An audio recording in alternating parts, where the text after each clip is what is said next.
Hello and welcome to another writing correction video by Johnny. And in this video, I have 5 students from class IELTS 39.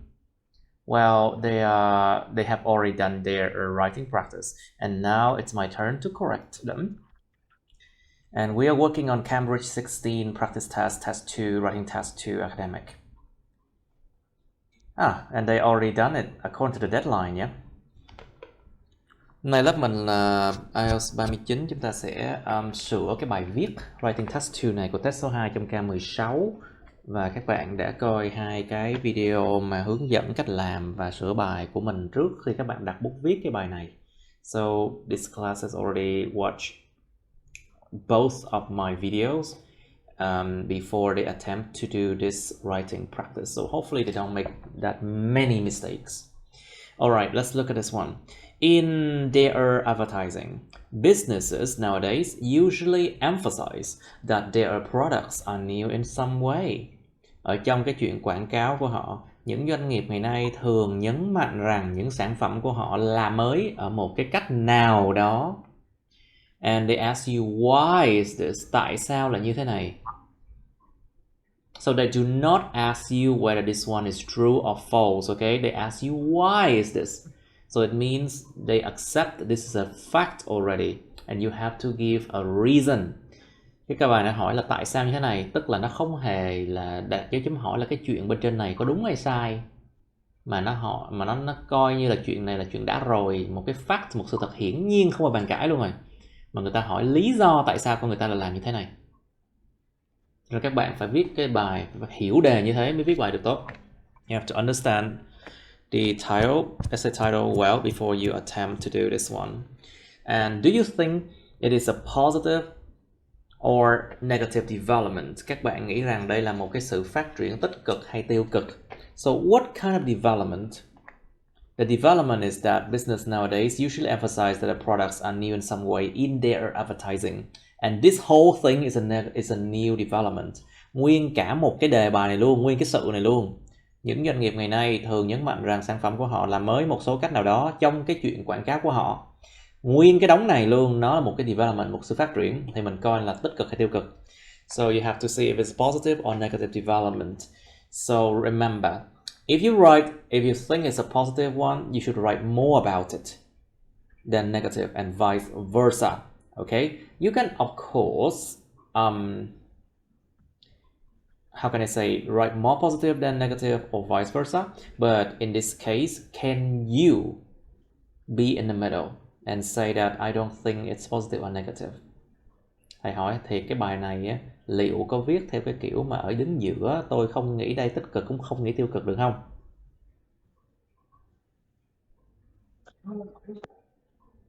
Nếu cái đề nó hỏi là anh chị nghĩ rằng đây có phải một sự phát triển tích cực hay tiêu cực, thì mình có được quyền chọn ở giữa không? Không nha. You're not allowed. If they say, what do you think about this development? Then you can choose to be in the middle, impartial. Nếu mà người ta nói là anh chị nghĩ gì về sự phát triển này, thì mình hoàn toàn có thể chọn là tôi hoàn toàn trung tính, tôi đứng giữa, tôi không có theo phe nào cả. Ok. Nhưng mà nếu mà nó hỏi là sự phát triển tích cực tiêu cực, mình chỉ được chọn một trong hai mà thôi. Và nếu mình viết nhiều cái tiêu cực thì mình sẽ chọn là negative development. Và nếu mình viết nhiều cái tích cực thì mình sẽ chọn là positive development. Đơn giản vậy thôi. Alright, so let's go to Miss Lin now. With the prevalence of advertisement and technological advances. Novel mean new, cái từ này là mới nè. Với sự xuất hiện nhan nhản của quảng cáo và những sự tiến bộ về kỹ thuật, những doanh nghiệp ngày nay luôn luôn nhấn mạnh và họ quảng cáo những sản phẩm mới, những hàng hóa mới của họ để mà entice là dụ dỗ nè. Very good, you are using a lot of good words now for vocabulary advance. Linh sử dụng những cái từ từ cái từ vựng advance rất là tốt. Hello Phương, are you there? Bật mic mà mọi người đừng tắt mic nha. Do not turn off your microphone. So Miss Phương, may I ask where your writing is? Bài writing của Phương đâu rồi? Just added it. Say again? I have just put it in the file. I had to what? I can't hear you well, Miss Phương. Copy it in the file. Okay, do it now, please. Copy it at the end, okay? So it won't affect the other people. Copy bên dưới nha. Now, this novel advertised their novel of merchandise to entice consumer through many methods. Okay. Okay. Nhưng mà viết như vậy nó không có thể hiện ra được là nó mới ở một số cách nào đó, mà trên này em chỉ ghi là quảng cáo những sản phẩm mới của họ mà thôi.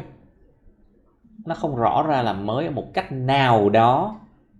Em thấy không? Nó thiếu mất cái ý là mới ở một cách nào đó. It's not clear that it's new in some way. You just say that it's new. You know? So you have to find a way to make every ideas here clear. Nó phải rõ là mới một cách nào đó nha. Or emphasize and advertise their novel merchandise to entice consumer through many methods. Thêm một cái ý nữa đi. Dấu phẩy này để cho một cái mệnh đề phụ. If you put like an extra clause here, just put it in a comma here, including too many methods, including claiming,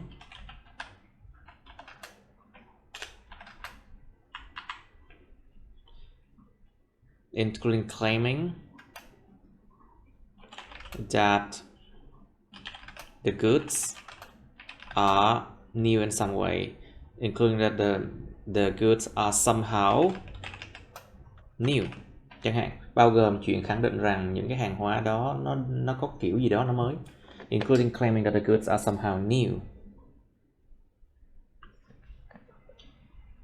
Thì cái này nó sẽ không bỏ qua cái ý new in some way trong cái đề bài. Remember, you have to use everything from the essay title, okay? Do not forget any little parts, bits and pieces. Đừng có quên bất kỳ một cái miếng thông tin nhỏ nào trong cái đề bài nha mọi người. Tại vì nếu mà không đụng tới nó sẽ bị trừ điểm. If you do not address every little bits and pieces of the essay title, you get a reduction in your score. Task response. 40% of your score is task response. 40% số điểm là nó rơi vào cái chuyện mà làm đúng yêu cầu đề hay không, task response. Mà các bạn làm không đúng, bị trừ dữ lắm luôn á. Including claiming that the goods are somehow new. So this one is important. There are reasons behind this phenomenon, but it's detrimental development. Ok, bạn sẽ biết theo cái ý mà là tiêu cực. Detrimental.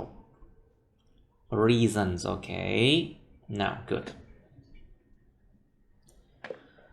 Okay, why this one so many words? 145 is a bit too much for a paragraph. Một đoạn 150 hơi bị nhiều quá nha. Nó bằng cái bài task 1 của em luôn gì nữa. Okay. And this part is only like 62. Okay, this is like is this the reason why? Cái này là lý do nè. Còn này là cái tốt hay xấu nè, right? This is a reason and this one is like good or bad, right? Yeah. Well, this is not really that great because you see, this is like 62 and this one is 145 words. You see, there's a huge imbalance in your essay because look at the question. It's a two-part question. Cái câu hỏi nó chỉ là chia ra hai cái nội dung, nó chia ra hai cái thì mình nên trả lời đồng đều.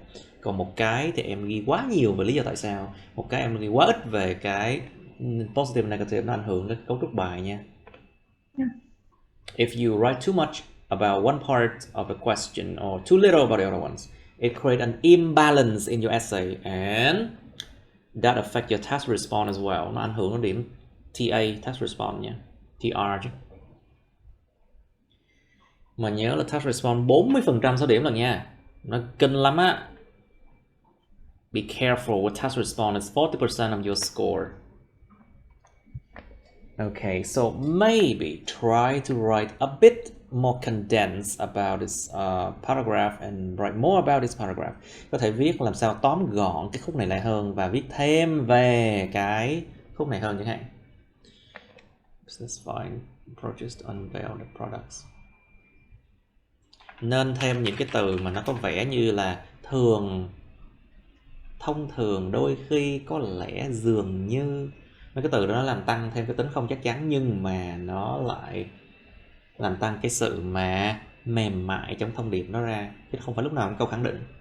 Thầy ơi, em xem một số chỗ thì người ta bảo là dùng mấy cái từ kiểu đấy thì nó lại kiểu khẳng định ấy ạ. Are you sure?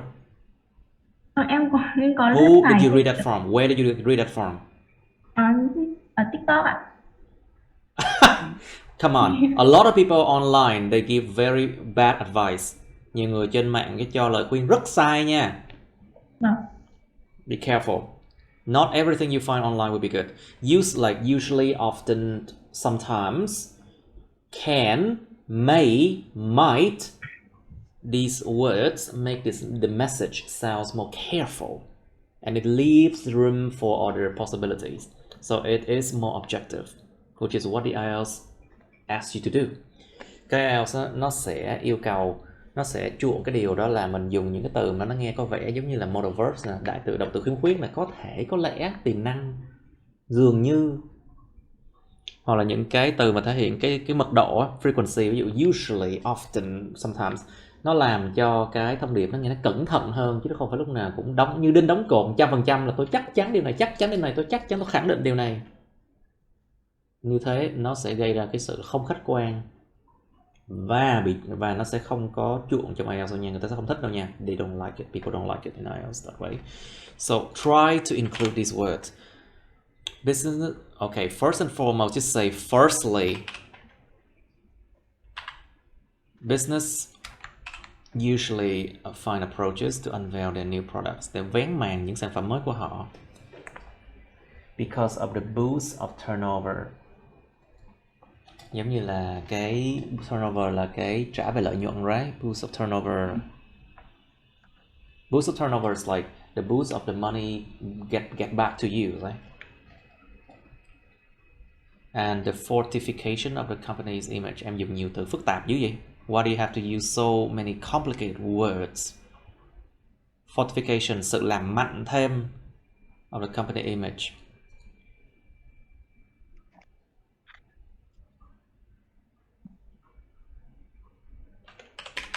Đó, em lại sai những cái rất là cơ bản như mạo từ xác định giờ hay không nè. You have problems with like these basic things like the, an, you know? The explanation for this belongs to the human psychology of being curious to try new items. What human psychology? It's the human psychology of being curious to try new items. You are trying to specify what human psychology. It is definite, so you must use a definite article. The. Nó không có phải là ngẫu nhiên là một cái tâm lý con người nào cả, mà nó phải xác định là tâm lý con người của chuyện là tò mò để thử những thứ mới. Đó là một cái điều mà em nói ra rõ ràng ra luôn rồi. Nó xác định, phải dùng mạo từ xác định the ở đây. The explanation for this belongs to the human psychology of being curious to try new items.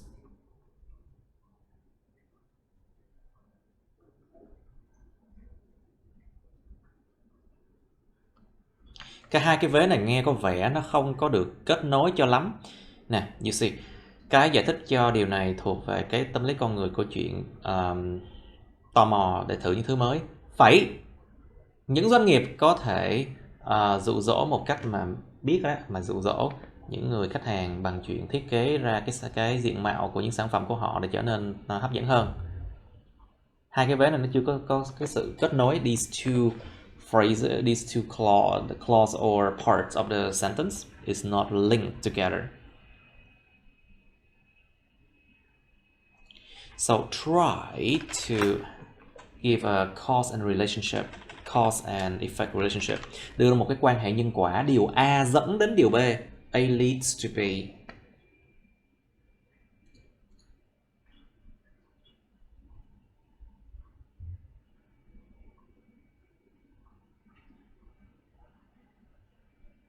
Cái này nó phức tạp, nó đi vòng xung quanh, nhưng mà thực sự có thể làm ngắn lại được.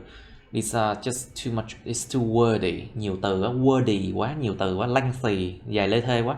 Might sensibly seduce customer by designing more attractive products là được rồi.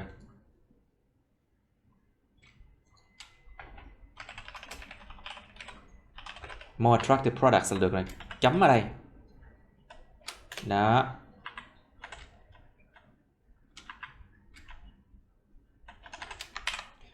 As a result, ok, bây giờ dẫn cơ quả, dẫn đến cái gì nè? Having designed appealing packaging.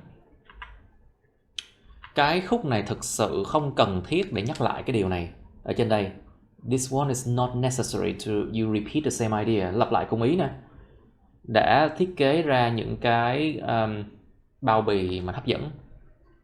Nó cũng gần gần cái ý này thôi. It's the same idea here. So you do not need this one because you have as a result already. Mình có cái từ như một hệ quả rồi. Cái này không cần thiết nữa. So not necessary this one.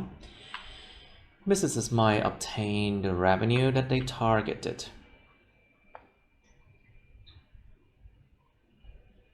That they targeted. Mình có thể bỏ này qua. We can put this one. Might obtain the target revenue. Có thể những doanh nghiệp có thể đạt được cái revenue, cái doanh số mục tiêu, the target revenue, and enhance their brand identity.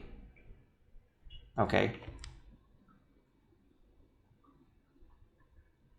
Cái này là secondly nè, another reason. Người ta sẽ không nói thẳng ra là một lý do khác phải, mình sẽ nói là có một lý do khác. There is another reason. Phải thì đúng hơn. If you say there is another reason, it sounds better. Or you can say just say secondly, okay? Nó rõ ràng ra, chỗ này maybe split into different paragraph. Tách nó ra làm một cái đoạn 2 đi, nó nghe ổn hơn. Tại vì một đoạn á, nó nhiều quá người ta sẽ nhức đầu, ta đọc không dám đọc đâu. It's like one paragraph is like, okay, this one is enough. 64 words is good. Because if it's too long, people don't want to read long paragraph, you know. Secondly, in the rapidly developing consumer market. What? Cái gì thế này?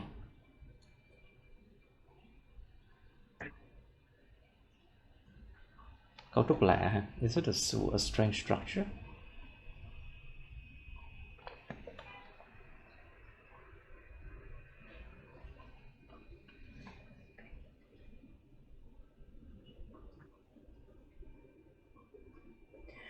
Trong thị trường tiêu dùng đang phát triển mạnh mẽ, hiện hữu sự cạnh tranh giữa các công ty đi.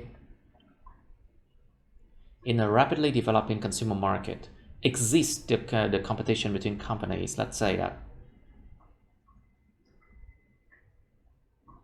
Đây là một cái phong cách viết. This is like a style of writing, quite high level, mức độ khá cao đấy.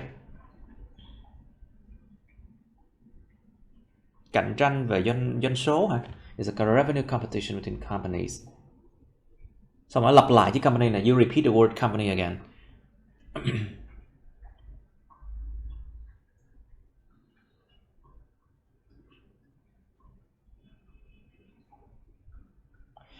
Mình có thể thay thế bằng do sự gia tăng về cái từ sự cạnh tranh đi, thì nó cũng giống như sự cạnh tranh gia tăng về công ty thôi. Like you can say like increase in competition, or instead of saying companies again, due to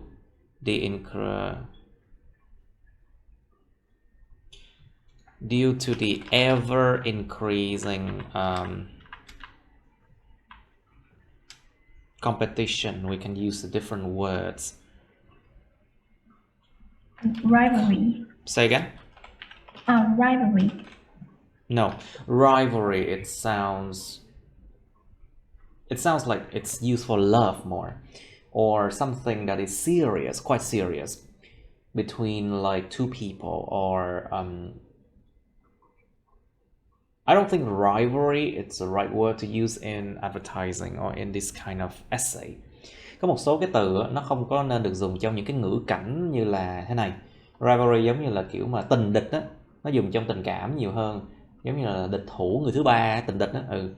Like rivalry can be used for work, yes, true, but I don't think it's good here.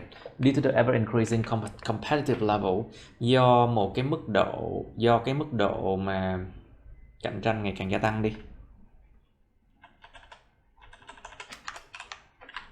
Merchandises. Wait, let's check the word merchandise. Is it? Không phải cái gì cũng số nhiều được đâu nha mọi người. Not everything can be plural. It's uncountable. See? Cái chữ U này là uncountable nè. It's uncountable. So be careful. So you cannot use it as a. Nó toàn là UU là không? Có uncountable. You cannot use it as a countable noun. No, you can't. So just say due to the ever increasing competitive level. Mình đã dùng chữ merchandise ở trên này phải. Did we use merchandise already? Yeah. Never mind. We can repeat this word, no problem. Because this is a new paragraph already. Qua đoạn khác rồi. Merchandise is becoming obsolete rapidly. Nói về một cái điều mà một cái trend, xu hướng mình dùng hiện tại tiếp diễn được. You can use present progressive to talk about something that is a trend that's going on.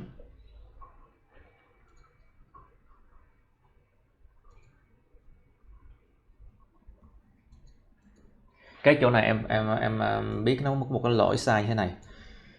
Do cái mức độ gia tăng về cạnh tranh ngày càng gia tăng, hàng hóa đang ngày càng trở nên lỗi thời một cách nhanh chóng, mà điều này nó thúc đẩy những người sản xuất để tiếp tục tạo và vén màn những sản phẩm mới đối với thị trường.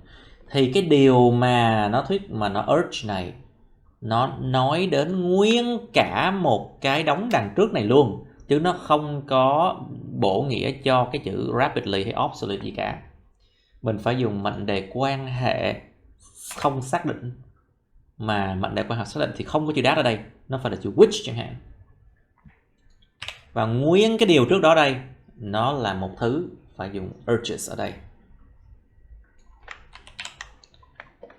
You have to use, because this one is an extra information that give information about the whole clause here, the whole thing here.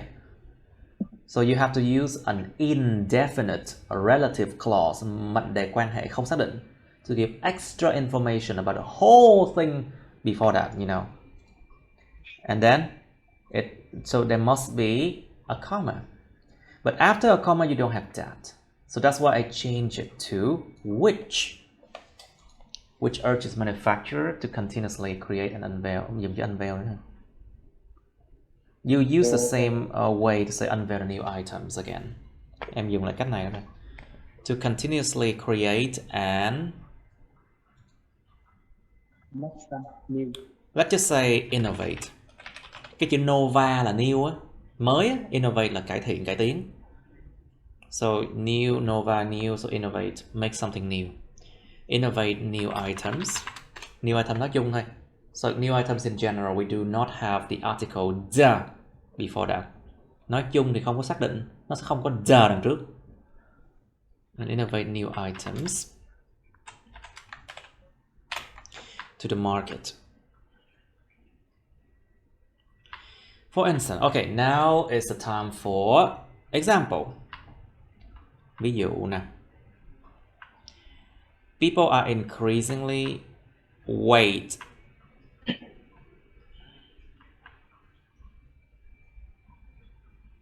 People are increasingly concerned. Em đang nói một cái trend, right? You are talking about a trend, right? Em nghĩ là mọi người đang ngày càng quan tâm đến ngoại hình. Thì em cũng phải dùng hiện tại tiếp diễn, đúng không? If you talk about a trend or something that is changing, ever changing, it's a trend. You need to use present continuous tense. But this is a what? This is an adverb. This is an adjective. Where is the verb ing form? Nếu cái này là cái adverb nè, cái này là cái tính từ nè, thì cái này là cái động từ to be, vậy thì cái verb ing đâu? People are being increasingly concerned.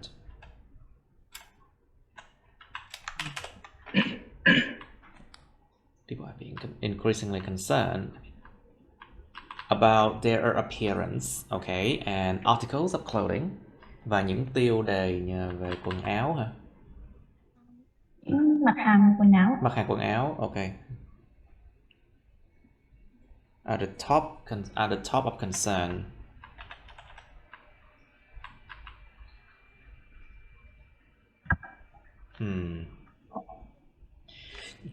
Cái này là danh từ nè, cái này là động là tính từ thì ok. If this is an adjective, this is a noun, okay, you can repeat. Top of concern, if the creators do not overtake the trend, vượt qua cái xu hướng hả? Ý em là bắt kịp xu hướng.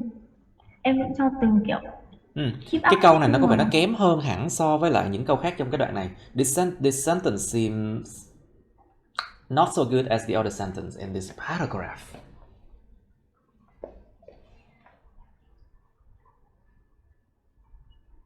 Mình đổi overtake thành với lại creator nào nó sẽ không có rõ ràng.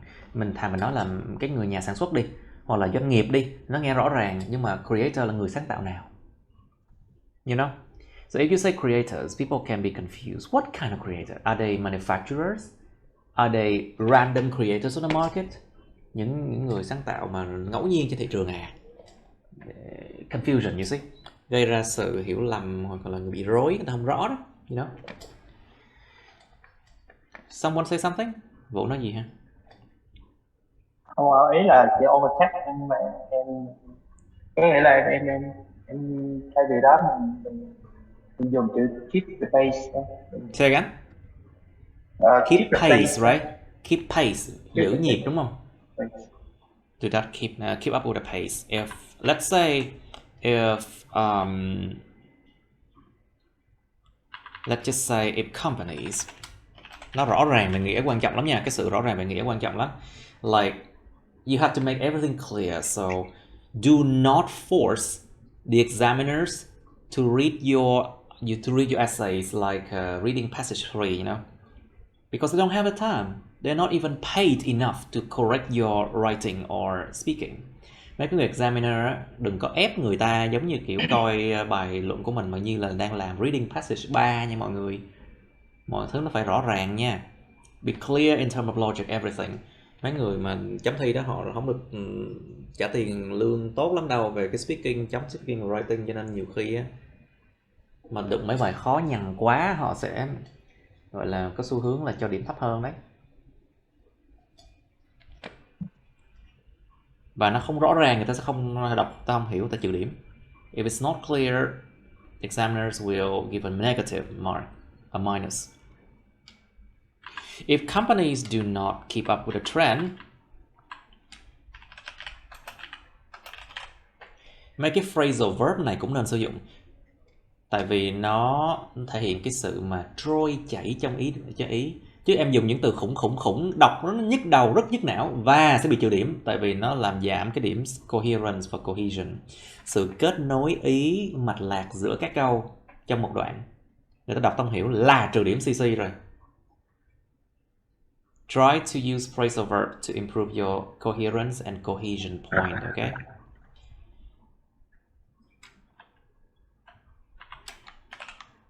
And do not listen to wrong advice from the internet, okay? On the internet, okay?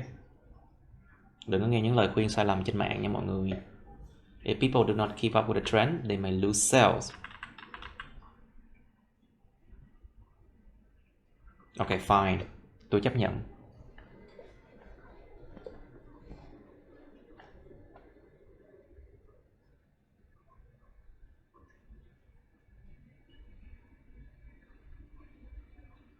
Okay, good. Hai lý do. Okay, 2 reasons. Okay, although advertising brings more benefits for companies, it might lead to contamination of the environment. Wait, you're talking about development. Is it negative or not? Okay. Okay, you're talking about a negative part. Nhưng mà cái câu đầu tiên của cái đoạn mà mình nói về cái sự phát triển đó, mình nên nêu lên lại là dù rằng nó tốt cho công ty nhưng nó cũng gây ra một số cái vấn đề.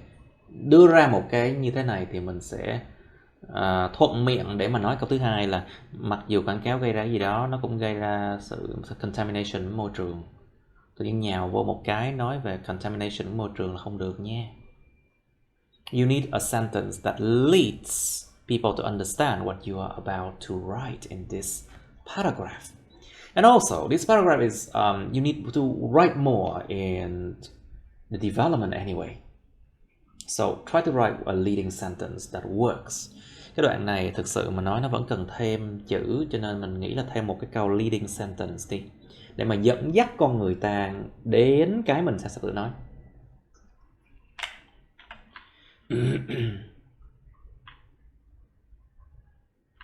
It might lead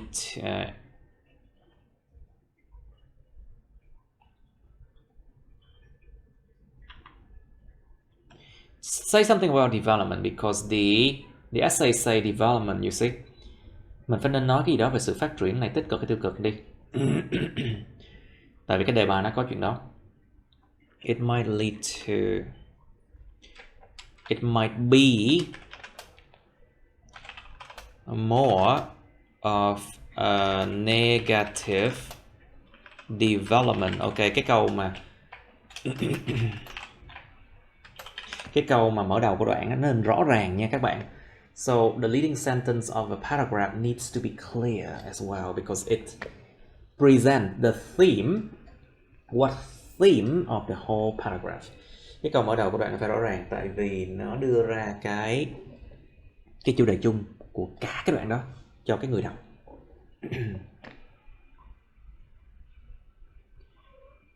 Nó có, mặc dù quảng cáo đem nhiều lợi ích cho những công ty, nó có thể là hơi là một cái sự phát triển tiêu cực hơn. It might be more of a negative development do sự nhiễm khuẩn, nhiễm tạp môi trường due to the contamination of the environment.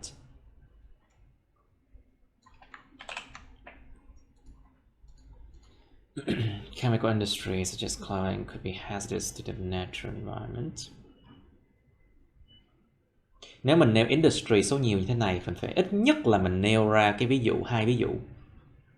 If you say industries plural like this, at least you have to mention 2 industries. Chemical industry such as clothing or nó còn gì không ta? Chemical industries such as clothing. Những sản phẩm gì nữa không? Sản phẩm mà ví dụ như là sản phẩm hóa chất để mà lau rửa nhà cửa chẳng hạn. For example, chemicals to clean the house, such as clothing or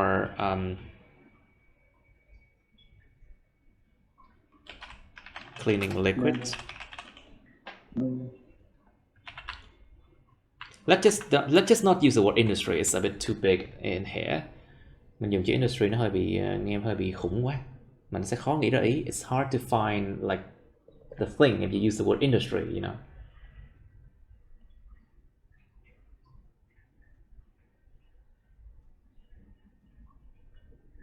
We don't say clothing. If you say industry, we use the word textile. Nếu mà mình dùng cái chữ ngành công nghiệp hóa chất, ngành công nghiệp thì phải dùng là chữ textile, may mặc. Okay, just use the word textile. Nó còn ngành gì không ta? See, it's difficult to find the name of the industry in this case. So maybe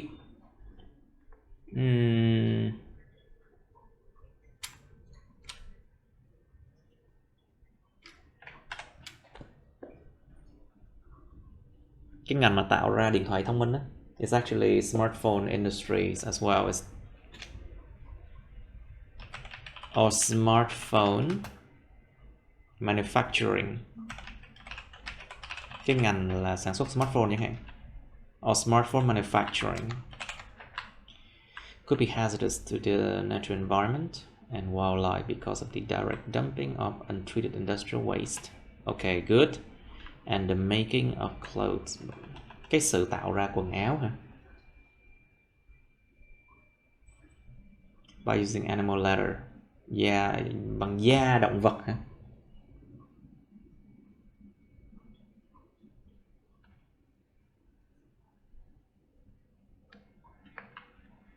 Mình không cần phải lặp lại mấy cái clothes đâu. You don't need to mention the making of clothes again. Untreated industrial waste and the use of animal leather là được. Đương nhiên người ta nói là textile may mặc là biết là tạo ra quần áo rồi. If you mention textile or clothing, of course it's about creating new clothes. You do not to repeat that.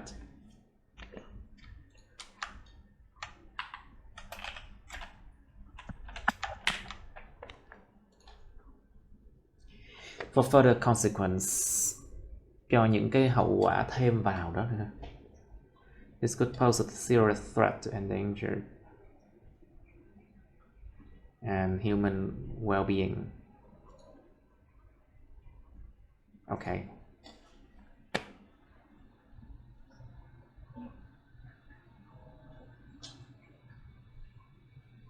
Cái này có vẻ giống như là Linh đang tìm cách mở ra thêm một ý nữa. This one sounds like you're about to open a new idea here, but you haven't been able to expand it. Chỗ này nên mở rộng cái ý này thêm. Try to expand this idea, okay? Like for example, threat to endangered animals and human well-beings. You can say why. Why is it? Because it destroyed the forest. It caused deforestation. It destroyed the water that could affect the health of human well-being. It caused water and air pollution chẳng hạn. Nó gây ra ô nhiễm đất không khí, gây ra phá rừng, something like that. You know, expand it. Now, in conclusion, businesses emphasize their new products to approaches who could bring their great revenue. Mà dụ dỗ những người khách hàng mà có thể đem đến những cái doanh số tuyệt vời của họ. Could bring their... Cái khúc này nó kém hơn so với những phần còn lại trong câu. This part seems worse than the other in the sentence.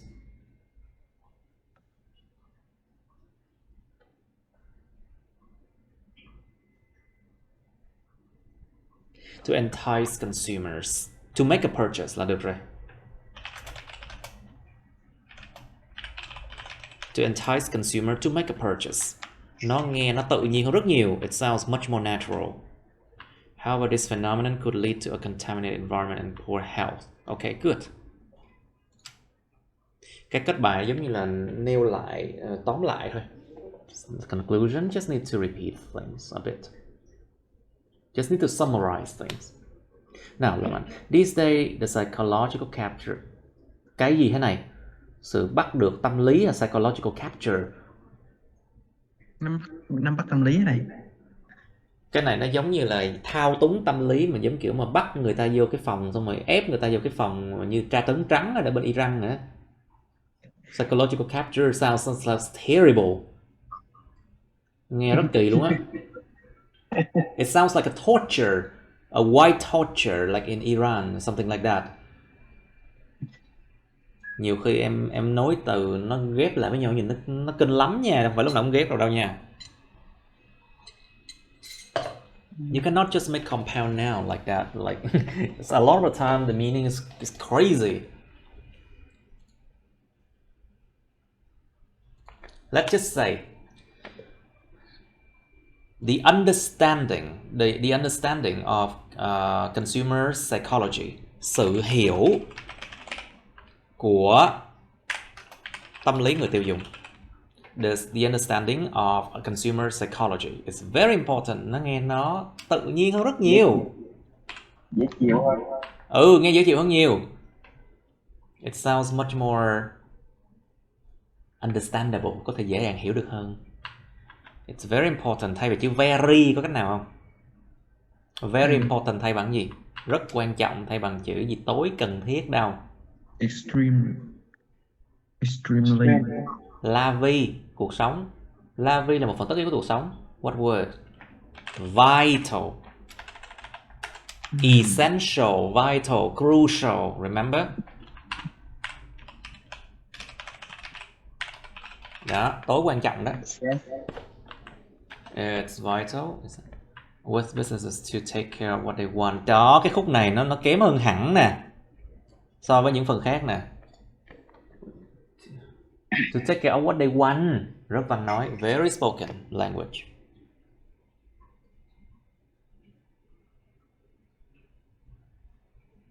Cái khúc này không có quan trọng. Hiểu được cái cặp lâm với khách hàng rồi là tối quan trọng với những doanh nghiệp.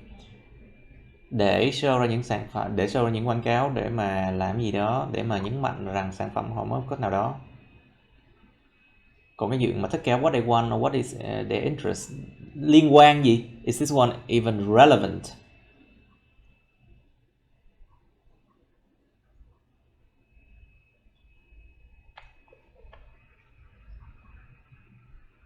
Và cái chỗ này nó thể hiện ra một cái vấn đề về logic nghiêm trọng.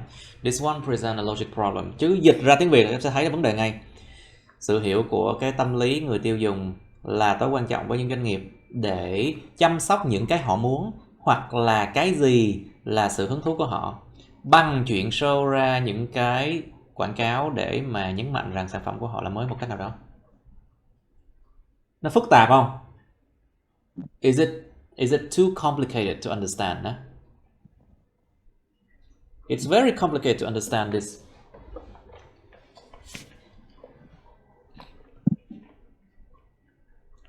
Ngừng ở đây thôi. Ngày nay sự hiểu tâm lý người tiêu dùng là tối quan trọng đối với doanh nghiệp. Chấm.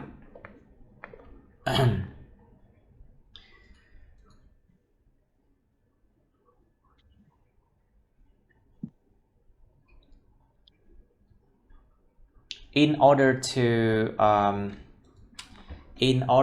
to boost sales, để gia tăng doanh số,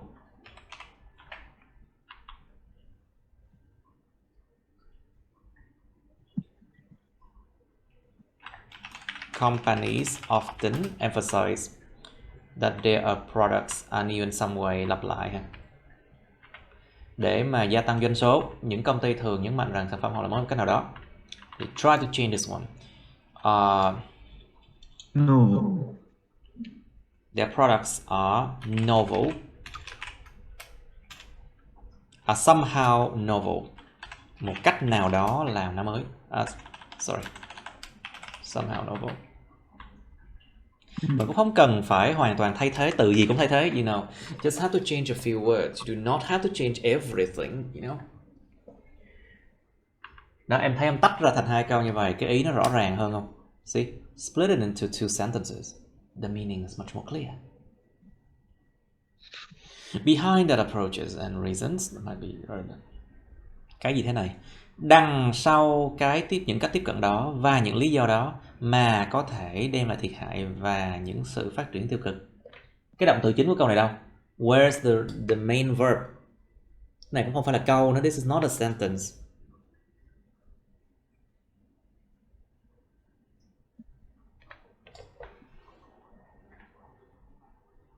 Viết lại cho tôi. Try to rewrite this one.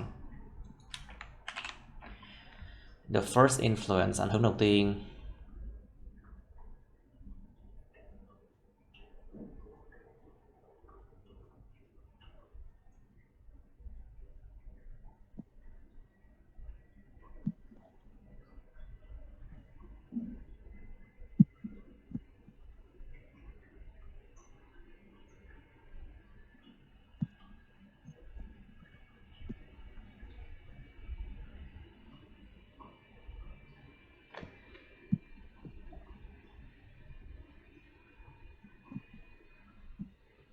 Cái này nó nói gì, cái đoạn này nói giống như là em đang nói về cái dịu tiêu cực hay tích cực vậy đó, chứ nó hỏi là tại sao làm vậy thì em ghi ở đâu? Where's the reason part? This one sounds like you're talking about negative reasons, about negative development. Here's the main reason. Okay.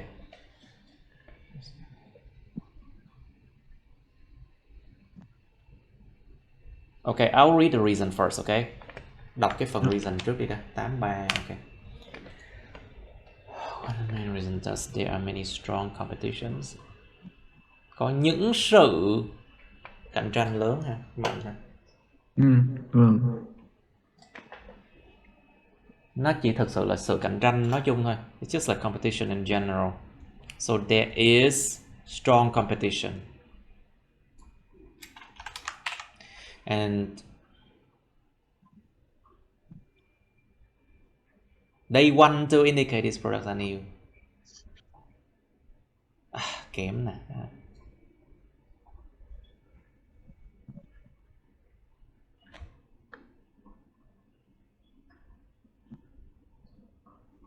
Cái đây này là để refer to chữ brands. This day refers to the word brand, những nhãn hiệu.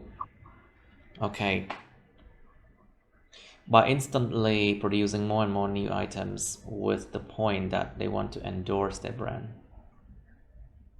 They want to quá nhiều nha. Repeat this one. More item with the point. With the point, cái này chỉ cần là sản xuất ra nhiều sản phẩm để endorse their brand thôi. Để tân bốc coi. Chỉ là cần to là được rồi. To endorse their brand, to stand out in the scale. What? Để mà tân bốc những cái nhãn hiệu của họ để mà nó khác biệt ra trên cái cân. What? Cái cân. Cái phạm vi á thầy. What? Cái phạm vi. To stand out in the market. Tại em thấy em dùng từ market nhiều á. No, but scale sounds weird. Em phải nhắm đến một cái điều, đó là gì? Trước tiên người ta phải hiểu cái điều em đang nói đã. Nó phải rõ ràng trước đã. Rồi thứ nhì nó mới là chuyện tránh những cái chuyện lặp lại. You have to aim for the fact that people have to understand what you write first. Clarity, sự rõ ràng. Clear, clarity is more important than repeating words, you remember?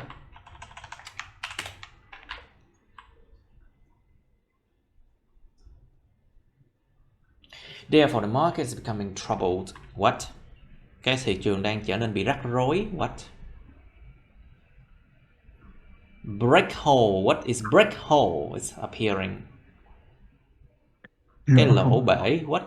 Break hole. We call them crisis. You know? Khủng hoảng. It's appearing.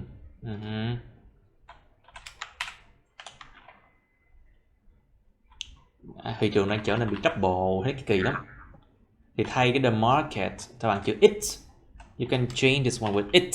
It here refers to the word market before that.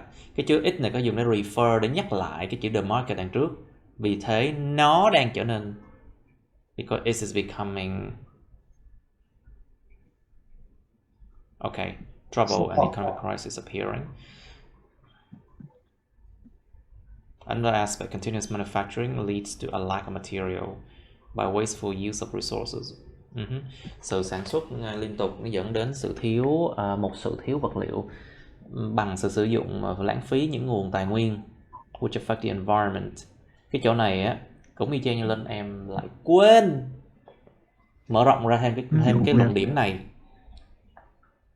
You forgot to expand this part. All right, let's move back here. Let's look at negative development, isn't it?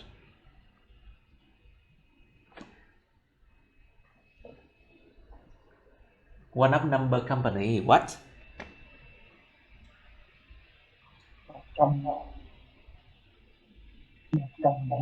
The growth of electrical technologies. We don't say electrical technology devices, we say electronic devices. Có nhiều từ không cần thiết nè. The growth of electronic devices, sự tiến hóa, sự phát triển của những công cụ điện tử. The growth of electronic devices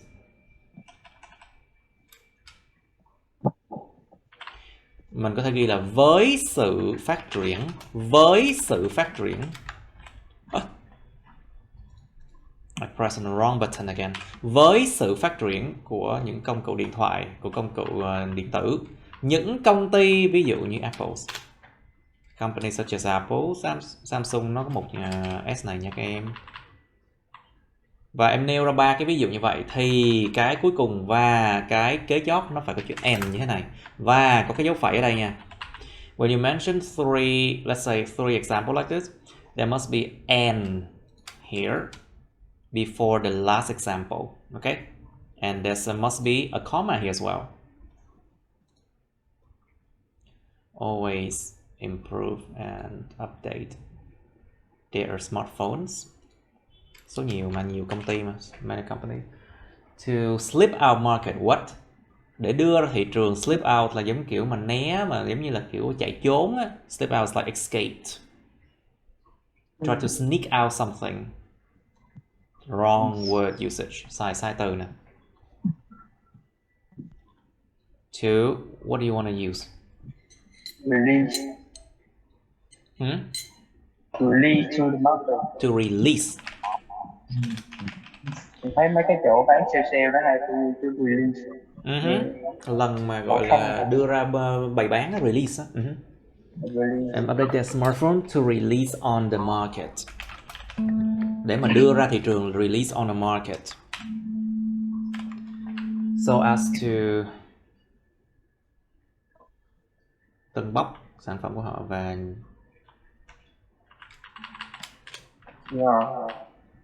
and attract users, especially đặc biệt những người mà hay mua sắm tự phát nữa. Especially, let's just say dư thừa, especially impulsive buyers, let's just say. Mình không nói dùng từ purchaser, mình sẽ dùng từ buyers. We don't say purchaser, but we say buyers. Impulsive buyers. Những người mua sắm hứng lên thì mua. Nearby the Apple company. What? Nearby, gần đó, về vị trí địa lý hả? Wrong. Recently. Dùng sai từ nhiều ghê luôn á. Wrong word usage a lot. Recently, phải, gần đây. The Apple company. Nó là Apple company, không có đi hết. Isn't it? Okay, maybe just the Apple company launched a device. We mentioned Apple's company already. You do not have to repeat company and the again. Or the again. Mình nêu trên đây sẵn rồi tên công ty rồi nè. Cho nên cái này không cần mấy cái này nữa, ta cũng nghe cũng hiểu rồi. Recently Apple launched a device. Mình dùng cái device rồi nhỉ. Okay, try to use an gadget. You remember this word? Nhớ từ này không? Đưa ra một sản phẩm that made boom the smartphone market, mà làm bùng nổ thị trường smartphone, right? Dạ vâng.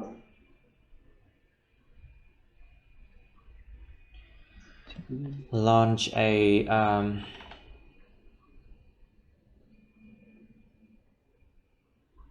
let's just say launch an impressive gadget. Đã đưa ra một cái công cụ mà đáng gây ấn tượng đi.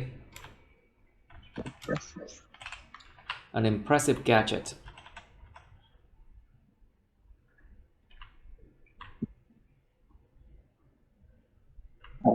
Em thấy ở dưới em có cái gì Cái khúc này không cần thiết. This one is not I don't think it's necessary. Mà được gọi là called. Oops. Một cái Apple launch ra một cái công cụ ấn tượng được gọi là iPhone 14. Ủa chứ ai nó là viết hoa hay không nhỉ? Is iPhone, in iPhone the I is like singular, it's capitalized or not? Nó có được capitalize không? I don't know and I don't care. But basically good usage of inverted commas. Dùng cái dấu này là đúng rồi nè. Nêu tên hạng mục này. Nêu tên thứ nào đó. Ok. Và tại sao cái này viết hoa?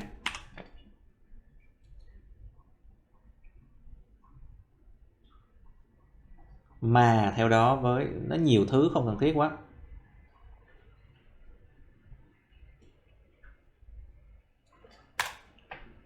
With some insignificant updates.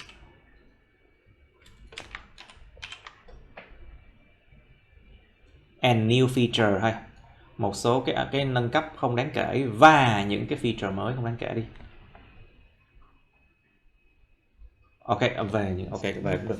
Với một số những cái nâng cấp không đáng kể về những chức năng mới. Ok.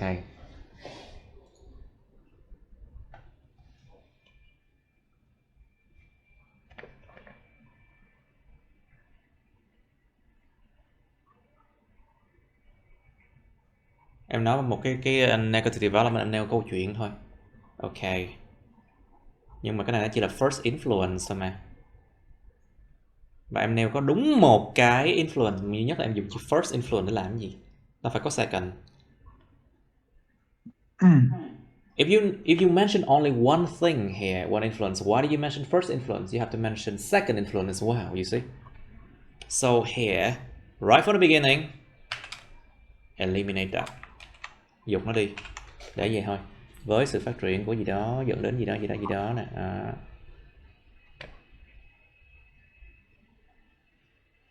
Is the appearance. Theo sau đó là sự xuất hiện của cái camera thứ ba mới, of the new third camera.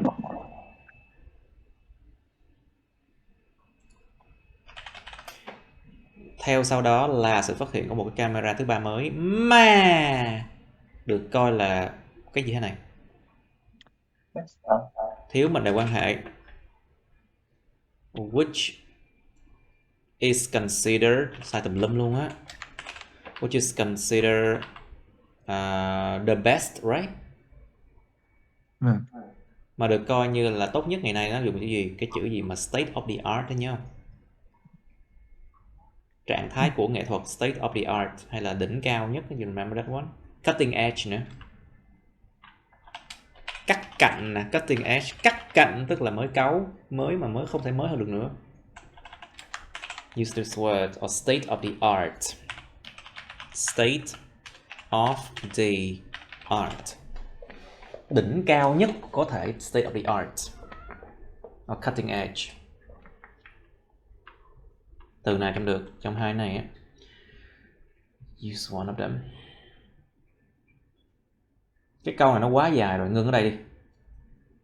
Long sentence ended here. Đầu câu không dùng and, but, or. At the beginning of a sentence, do not use and, but, or, okay? However, hoặc là unfortunately thẳng luôn. That leads to.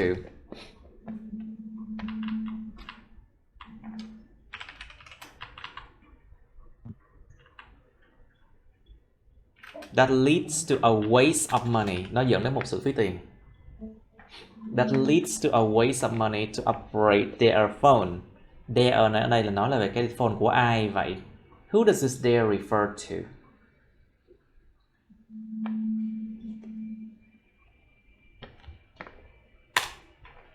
That leads to a waste of money to upgrade phone. Điều đó dẫn đến một sự phí tiền để nâng cấp điện thoại thôi. Không cần biết điện thoại của ai. You don't need to know whose phones.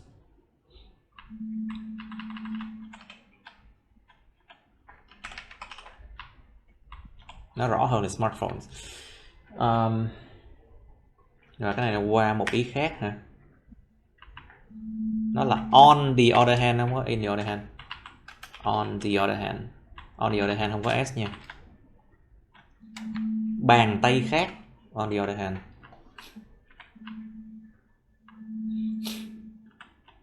Consumer đằng sau modal verb như may, could, might, can, should, must không có dùng giới từ mà nó chỉ là động từ nguyên mẫu thôi. After modal verbs like can, could, may, might, should, ought to, must, the verbs is in a natural form. No preposition.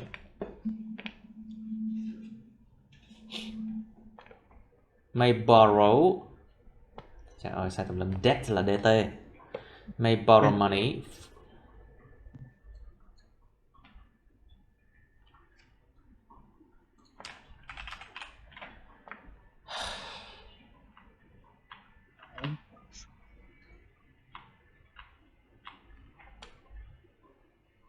Tín dụng đen hả? Black interest hả? Maybe phải cộng tính từ. Maybe may go bankrupt.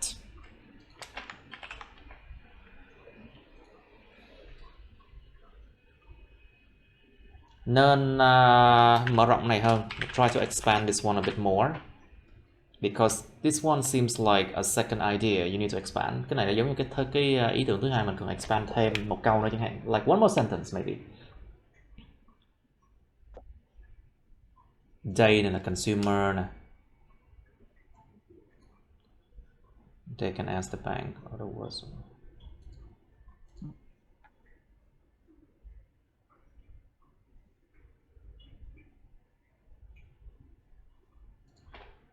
Ok. Nói chung là rất nhiều thứ, nhưng mà cái này là bài thứ tư của Lâm Anh. It's fine. You improve slowly. It's fine. Một số người họ phải gần cả 20 bài nhiều khi họ mới improve được. Some people, it takes like up to 20 essays to be able to improve. Overall demonstrating that their products are new in some respect to endorse their brand.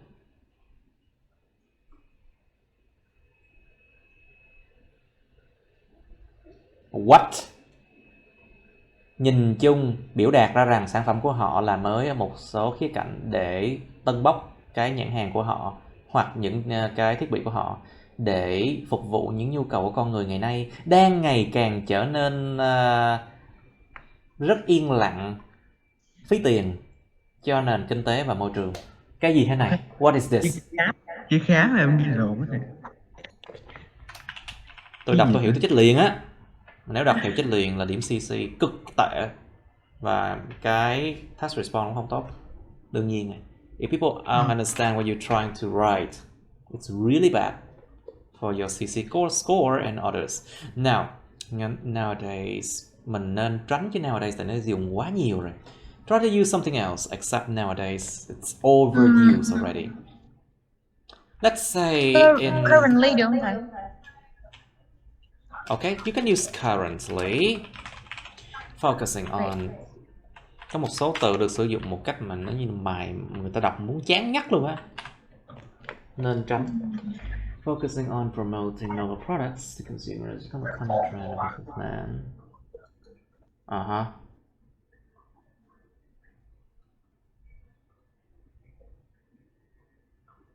Em vẫn thiếu cái chỗ mà sản phẩm nó mới một cách nào đó. You still like that part when you say like the products are new in some way.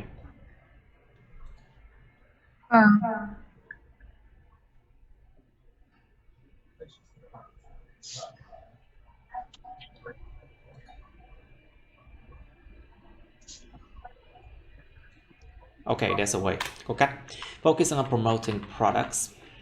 Phải đưa ra một cái thông tin phụ thêm trong cái mệnh đề á.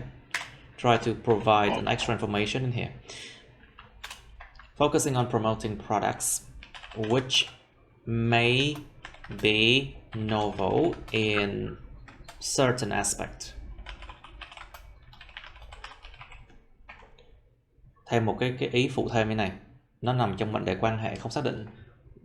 Use an indefinite relative clause to provide an extra information here.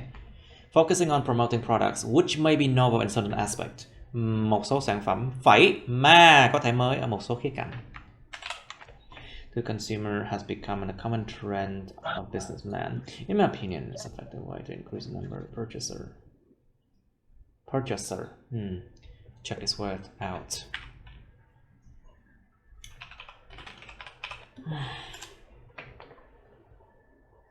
Formal. A person who buys something. Buyer, acquire. Or purchaser. Shoppers, customers, patron. Buyer, consumer. You can use these words. Okay.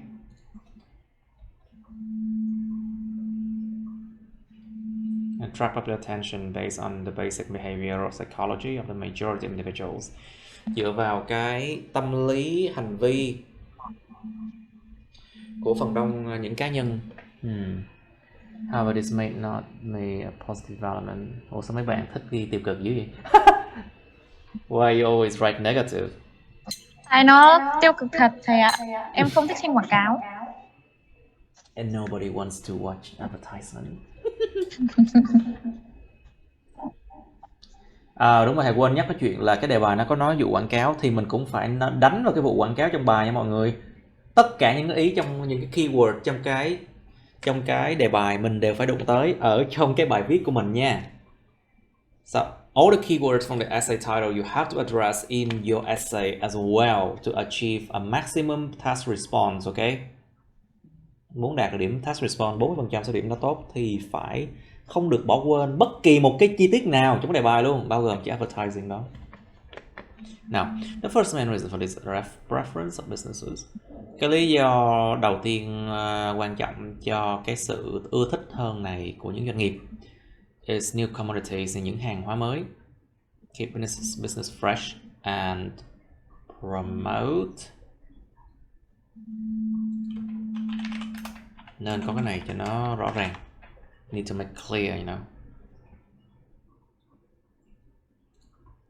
Fresh and promote engagement. What kind of engagement? It's customers engagement. You need to make it clear. Mình phải nói rõ ra là sự tham gia và của cái sự mà tương tác, sự tham gia của khách hàng, you know, nó rõ ràng hơn. You need to make things clear, leading to bringing buyers back to the store and get got nhé không? Get got là spoken language. Không nên dùng get trong văn viết. Try not to use get in written language, you know. Back to the store and making people excited about the brand. Làm cho con người ta hứng thú về cái nhãn hàng đó. More loyal customers will always be interested in the latest offering. Are you sure? Có chắc là cái chuyện này sẽ luôn đúng không? Em nghĩ thế. Tại vì Em đã chỉ nghĩ là vậy, đó là opinion của em, nhưng mà em đang ghi như một cái fact. If you write like this, it sounds more like a fact, but it's only vậy em phải thêm chữ mind. So, may be interest. May or might is okay. May or might is okay. Might be interested in the latest offering. In terms of competition, the second reason is that giờ qua lý 2 nè.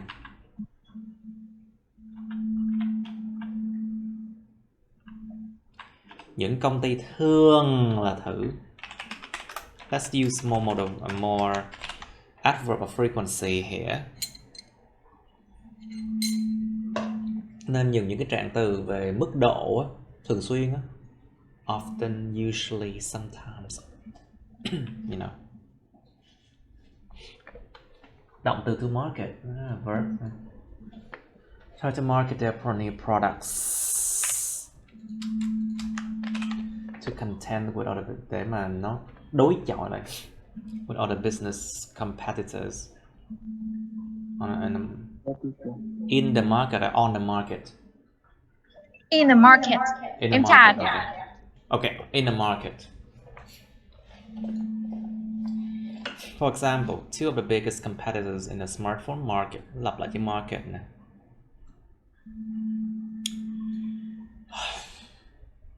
Em muốn nói là kiểu thị trường ấy thầy, nhưng mà em thấy mỗi từ market rồi. Yeah, it's only the word. It's hard to change different words. Yeah. Đôi khi chúng ta phải bắt buộc phải lặp lại thì cứ lặp lại đi, đừng lo. Sometimes we have to repeat one word, but it's hard to find other words to replace it. It's fine. As long as it is clear, it's better for you, rather than trying to find other words that might cause confusion for the reader. Thà là nó lặp lại còn hơn là dùng những từ khác nhưng mà nó lại có nguy cơ ta đọc không hiểu gì hết, là chết. So, two of the biggest competitors in the smartphone market are Samsung. Nghe giống body Samsung. Body shaming, body Samsung. Thiếu mệnh đề quan hệ, thiếu mà nè. Two of the biggest competitors. Cái này là chủ ngữ nè. This is subject, main verb, động từ chính. This is object, cái từ ngữ ở đây. Không được có động từ tiếp theo như vậy mà thiếu cái đại từ. You thiếu which đúng không? You need which or that here. Launch. Launch. Which launched their premium devices in the span of a month. Yes. Okay. Wow, Samsung Foldable series. Oh, 4Z, 4F gì đó. It's like 4F, 4Z or something. Samsung flip phone something, right? Was launched for its innovative futuristic design. Was tân bốc đi, dùng chữ tân bốc đi. Trong khi những cái series mà nó gấp được đã được tân bốc, endorse, được tân bốc cho cái thiết kế mà mới mẻ và đầy tương lai của nó. Innovative and futuristic design, the Apple iPhone. Ủa cái chữ I này là lâu khi mình tự hỏi chữ I đó là viết hoa, viết thường. Is it capitalized? Em cũng confused lắm thầy ạ, tại vì có nhiều web nó viết thường, có nhiều web nó viết. I know some website is like, because the word iPad is like this, right? Yeah. So it should be iPhone like this, right? It's really confusing. Yeah, very confusing, but I think the Apple iPhone 14 design. Chỗ này em ghi thêm chữ Apple là chính xác. You put the word Apple here is correct. Because people might not know what iPhone 14 is from. Which company? Some people they don't know, you know. You have to make everything clear. Mình thêm cái chữ Apple này nó sẽ rõ nghĩa là iPhone 14 đến từ công ty nào. Tại một số người không biết nha. The Apple iPhone 14's design garnered mixed reaction. Garnered. Mà hỏi thiệt nha, em làm nốt bài này trong vòng 45 phút nha. Trong bài này trong vòng 40 phút nha. Tất nhiên là không thầy ạ. There you go. Try not to complicate your life. Ráng đừng có làm phức tạp hóa cuộc đời mình. You know.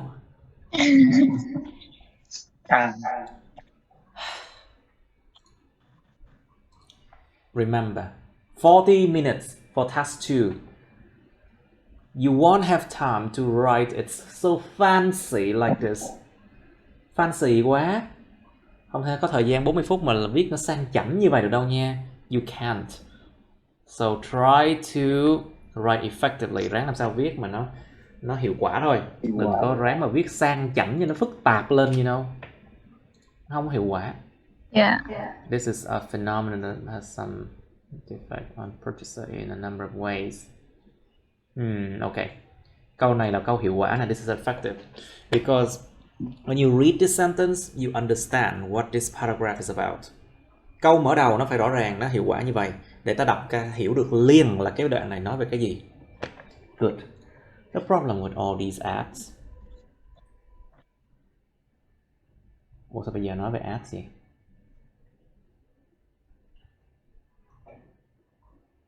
Đó, cái khúc này nghe nó hơi bị văn nói. A bit spoken language. They try to make a good look more fancy. No, spoken language. Fancy là văn nói là thầy. Not just that. Look at this way. Is that they try to make the good look more fancy. Nguyên cái cách nói này nè. Nó văn nói. Are you trying to look fancy? Qua văn viết nó sẽ là she tries to have Fancy look. Fancy look. I see. You Okay. see? Yeah. The problem with these ads is that mình có thể nói là cái diện mạo của những sản phẩm đó được giống như là Được nói tốt lên. Okay, the problem with this ad is that Em đang cố gắng dùng thành từ kiểu lạ mắt ấy thầy. Lạ mắt ấy, đập vào lạ mắt mắt nó đối với kiểu người nó đọc rất cái lạ. bài của em luôn à. Lạ mắt đối với người đọc cái bài của em luôn à.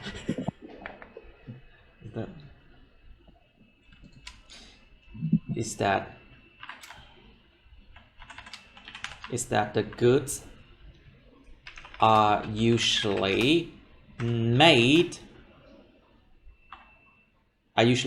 to look more fancy. Vấn đề với những cái ads đó là rằng những cái hàng hóa thì thường được làm cho nhìn cho có vẻ fancy hơn. Are usually made to look more fancy. Thì mình sẽ thể hiện ra một điều đó là nó bị giả, nó bị cố tình là giống như là ngụy tạo đó. It's not real. Yeah. If you write like this, it sounds more like it implies that the ads are making people feel that it's more fancy than should be. Yeah. And unique than they actually are to the consumers. As a result, shopper thay cho consumer rất tốt, very good consumer shopper, gradually lose trust, từ từ cũng mất lòng tin and reduce interest. Giảm sự Người ta sẽ nói là người mua sắm giảm sự hứng thú, thì đúng hơn là phải nói là người mua sắm mất sự hứng thú, đúng không? We don't say shopper reduce interest because they themselves do not reduce, they lost interest.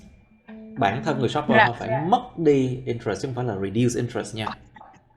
Cái điều này thì nó mới làm giảm thiểu interest, nhưng mà những người mua sắm thì họ mất interest. Shoppers lose interest, but this thing reduces interest.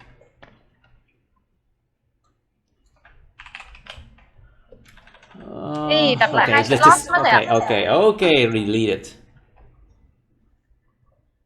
In the company's new products. Ủa, nhiều công ty luôn mà Phong ta. We're talking about many companies, right? Không, em định comment cái sản phẩm mới của công ty. Một công ty đúng không? Do you mean like one company, right? Vâng. Okay, but here you're talking about several companies. So maybe try to talk about several companies as well here, you know. Bên đây em nói về hai công ty rồi, thì bên đây em nên nói số nhiều đi ha. Mà số nhiều á thì nó như vậy nè. S phẩy chứ không phải là phẩy. S lần nữa. Remember this one? Yeah. Okay. Okay, S apostrophe instead of like S apostrophe S again, you know. Dấu sở hữu cách đó. Cái vụ này nói bài số 8, bài số 9 grammar đó. It is written in like unit 8 or 7, I think, grammar book. In addition, okay, the fact that manufacturers regularly introduce new product will make people's confusion. Well, will make people confused thì đúng hơn. Sẽ làm cho con người ta bị rối, chứ không phải là tạo ra sự rối của con người.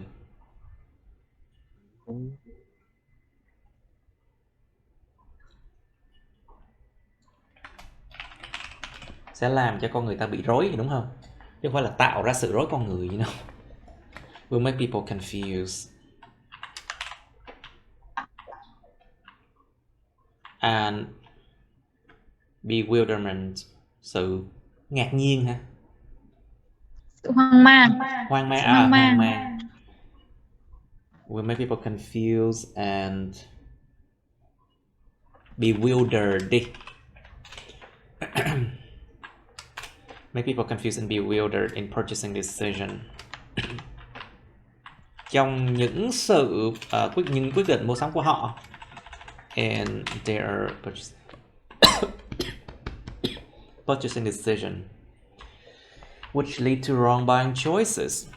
Mà có thể, đâu có chắc lúc nào cũng sẽ dẫn tới điều này đâu. Just it can lead to. Which mind. Mà em dùng mệnh đề quan hệ không xác định đây là chính xác nha.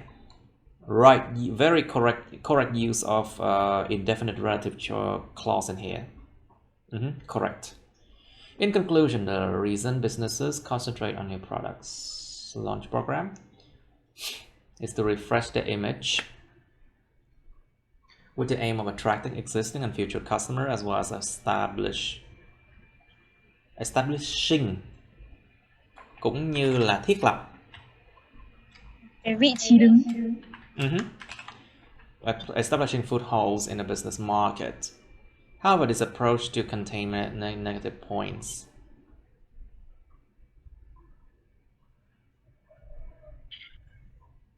Okay, good. Alright, so sao Huy bị văng ra ngoài vậy? Cố lên, Ngân đang tiến vào band 7. You are approaching band 7 now. But there are still... Khó quá rồi ơi. I know there are still bits and pieces of things that are not that great yet. Band 7 requires a lot of practice to achieve, you know, very difficult. Tốn thời gian lắm luôn để band 7, không có dễ đâu. Okay, Huy Phương, okay, 2 more. In their product promotion enterprises in modern day. Cái chữ modern day có... Let me check. Okay. Okay, got it.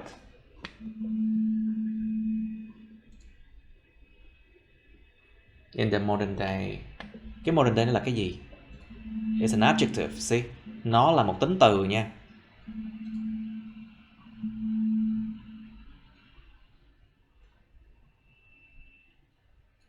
Hà mình dùng là enterprises today. Okay.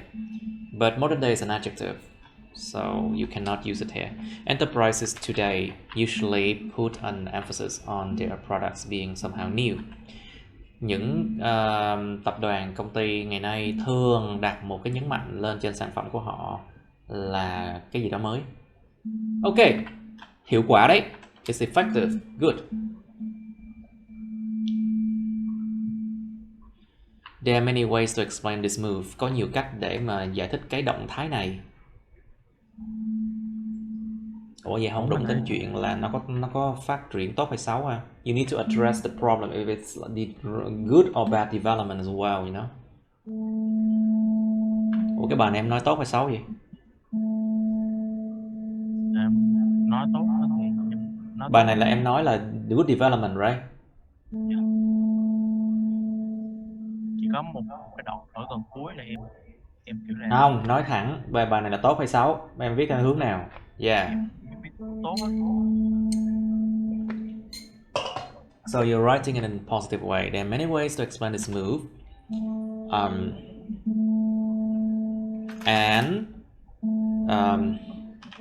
This development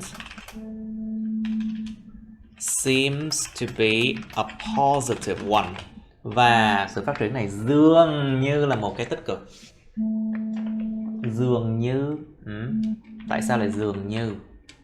Tại vì chẳng có gì hoàn toàn chắc chắn cả. Nothing is completely certain. So just say seems to be a positive one. Không có kỹ tính chút nào. Tại sao chỗ này lại là T viết hoa? Why is it capitalized? Be careful.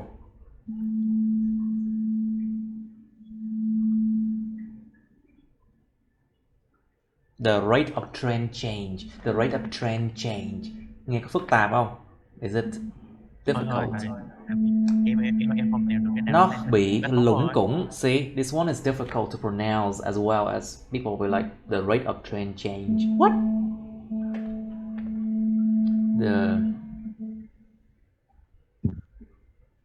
Cái nhịp độ thay đổi.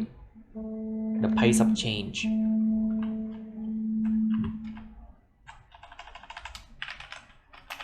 Nhịp độ thay đổi, the pace of change in each person.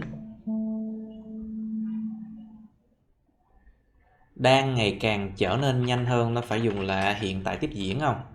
Use present continuous for trends. It's being faster and faster with new and fresh products and ideas everywhere. Thay vì chữ everywhere một cách nào? Xuất hiện khắp nơi, có từ nào vậy Huy? Xuất hiện khắp nơi. Pervasive. You learned this word before.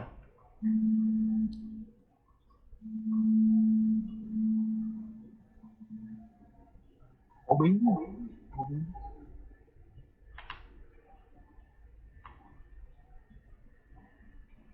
Everywhere, everywhere, everyone, everywhere. Cái chỗ này nó nghe nó văn nói. The spoken language, you put everywhere in there.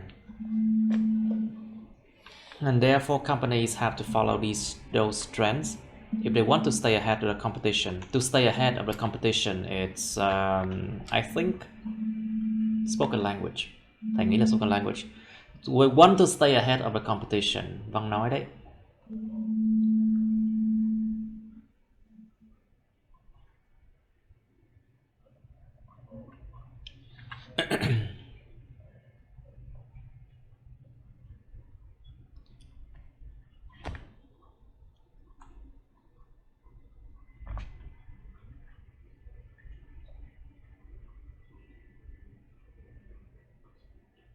If they want to lead the competition đi, nếu họ muốn dẫn đầu cái sự cạnh tranh đi.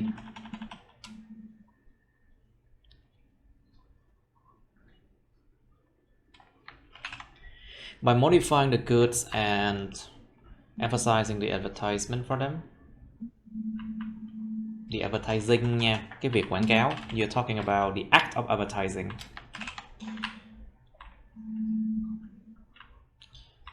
Tại sao cái chỗ này nó lại thế này? Tôi đã nhắc bao nhiêu lần rồi, coi cho kỹ không chịu coi. I told you many times, be careful. Why is it even capitalized?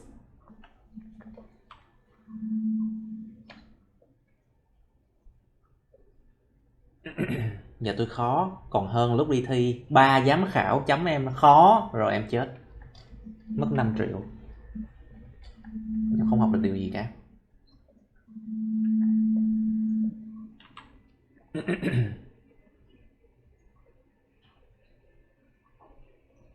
Ok, lần đầu tiên em nêu là câu từ Apple. Ok, this is the first time you mentioned Apple. Ok. Has a new series iPhones. Nè, đẹp đẽ hay không? You see iPhone. You see ngấn. It looks better. Thấy không? Biết đẹp hơn không? The new series iPhone coming up every year.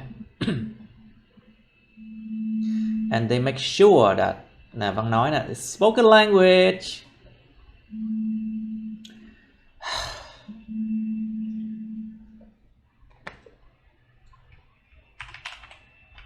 Được đưa ra mỗi năm. They have new series iPhone launch every year. Cái này là rút gọn mình để quan hệ. That are launched every year. Contraction, launched. Rút gọn thành launch. There's a new series of iPhone launched every year. And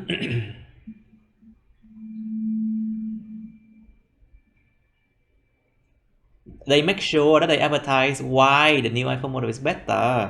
Văn nói spoken language again.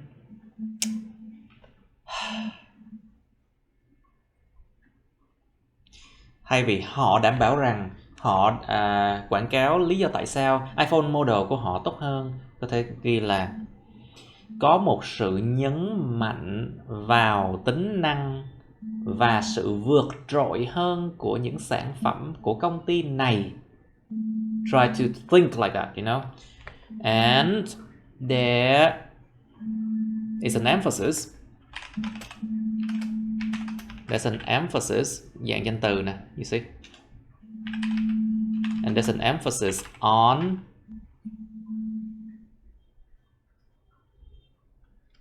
new features. On new and better features.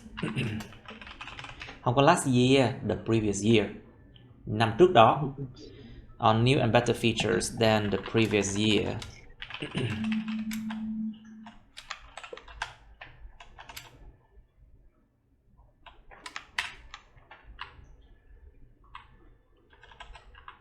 Chấm hết ở đây là được rồi.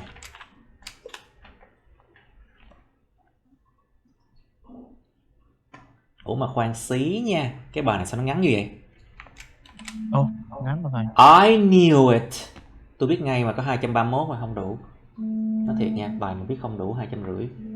Cùng lắm 5 chấm thôi. If you don't write enough. Bài này nó bao nhiêu? 231. Dưới cái đòi hỏi người ta. It's below what they asked for. Then this essay Come on, you need to write more. Huy, be serious. Dạ. Em phải nghiêm túc hơn chuyện học của em, thiệt luôn á. You need to be more serious with your study. As far as what kind of development this kind, em phải viết thêm về cái lý do chẳng hạn, because it's only firstly you need to write more about the second reason.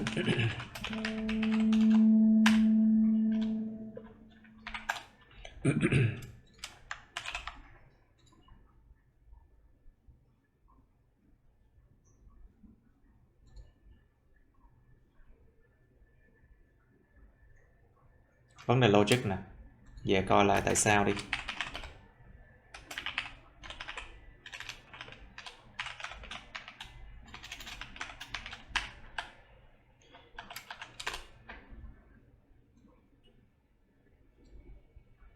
Xa như là cái miễn sao khi nhắc đến cái loại phát triển mà cái loại quảng cáo này phải nghe hiểu chích liền á, logic problem.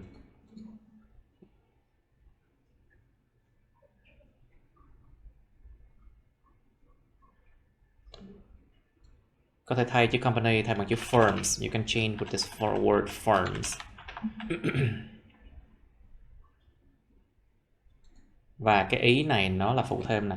Một công ty có thể tạo ra bất kỳ sự thay đổi nào với những sản phẩm của họ, dù rằng nếu là nhỏ. Nó là cái ý nhỏ, một cái ý phụ thêm. This is only extra information. You need this comma, okay? Rất cần những cái dấu phẩy này để nói về những cái điều mà nó nhỏ nhặt phụ thêm.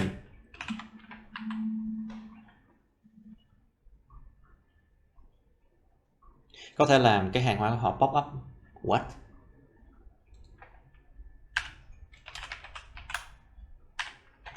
Pop up giống kiểu mà popcorn hả? Giống kiểu bắp rang hả? I don't understand. Có thể làm hàng hóa của họ làm sao? Nổi trội trên thị trường. Can make their merchandise stand out on the market. Trời ơi, pop up giống kiểu bắp rang hả? Không được nha. Stand out nha. Cái lợi ích của những cái bài nó ngắn như vậy là mình sẽ chữa rất là nhanh. Nhưng mà lạc đề không đúng yêu cầu đề bài yêu cầu.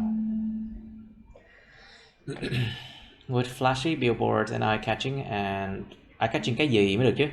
Eye-catching what? Eye-catching color đi. Vì những cái màu sắc mà bắt mắt đi. Mấy cái chữ and đó nè. A lot of and, you see. With attractive flashy billboard eye-catching colors. Phẩy. Say again.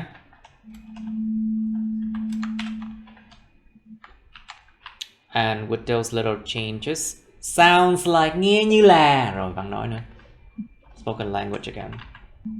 Sounds like they are releasing a whole new output. Nghe như là họ đang đưa ra nguyên một cái đống mới.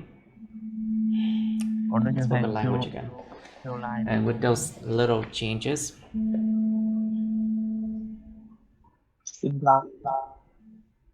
nghe như là đối với ai? Người mua họ mới thấy nghe như là. It's the consumer that sounds that they will hear it. So it may sound as if, nó sẽ nghe có vẻ như là, nếu mà it may sound as if they, có vẻ nghe như là nguyên một đống sản phẩm mới sẽ được đưa ra, nên dùng cái dạng bị động đi, tránh lặp lại cái đây hoài, tránh lặp lại cái họ công ty này hoài. Try to use more passive voice to avoid repeating who did the action, you know. The whole new output. Say again. It may sound as if a whole new output.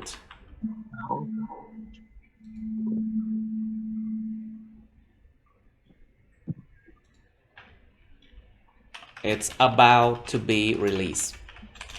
Có vẻ như nguyên cả một cái output, những cái gì mới sẽ sắp sửa được đưa ra. If a whole new output is about to be released. And thus making a need for that product to be bought. Ok, và vì thế cái chữ thus này thiệt nha, cái chữ does dùng cho văn bản mà luật á, nhiều hơn. Đó là cái lần mà rất là hiếm hoi phim chữ does. Does is actually used for legal documents more than here, so don't use it like this. I just say use the word hence. Safer, you know, nó an toàn hơn khi sử dụng cái từ này.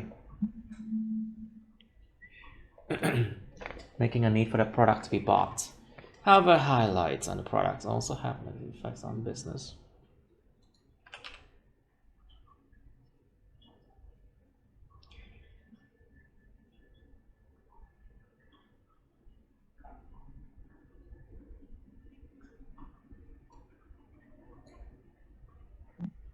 Cái khúc này cần phải mở rộng hơn nè.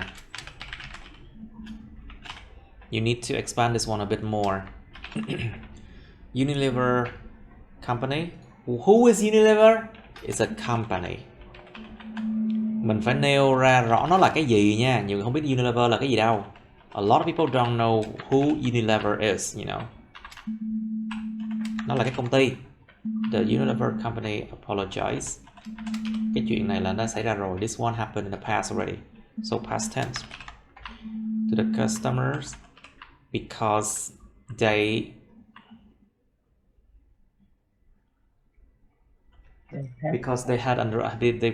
had a ridiculous advertisement about skin whitening. Bởi vì họ đã có một mẫu quảng cáo kỳ cục về chui ăn làm trắng da. Because they had a ridiculous advertisement about whitening skin.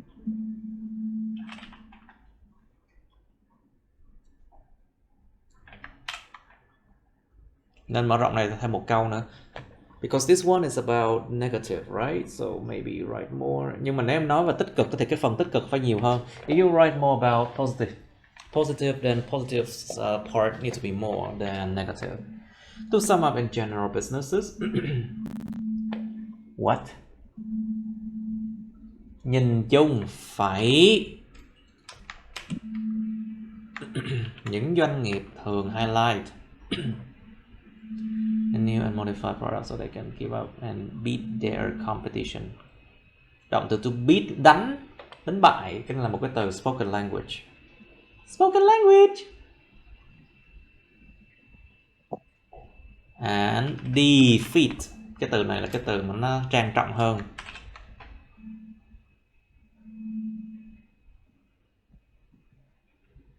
Thay vì nói đánh bại nó thì có thể nói là làm cho nó thua trận. You see? Wording is important. Lựa chọn từ này phù hợp quan trọng lắm nha mọi người.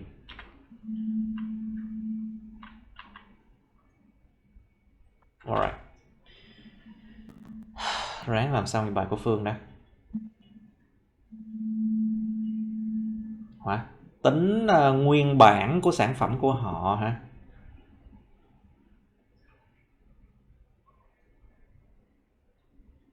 Ok, sự phát triển xấu và nó có một tác động, một cái bất lợi gây hại trong tâm lý của hành vi người tiêu dùng. Marketing department advertise their items. Ok.